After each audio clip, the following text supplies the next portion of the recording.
Hi, I'm Kiana Faircloth. Join me and Restoration Stage Incorporated as we sit down and chat it up on the next episode of Studio 901. So let's get right to it. Why the name Restoration Stage? Where does that come from?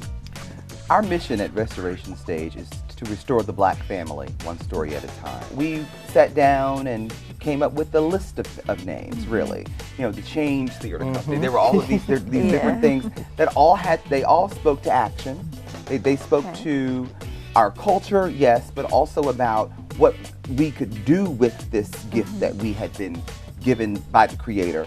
And at the end of the day, at the end of this long list was this name, this restoration idea, that it was about giving back the glory, giving back the dignity of these folks who look like us. Yeah, only on DCTV. Join us on Sundays and Fridays at 9 p.m.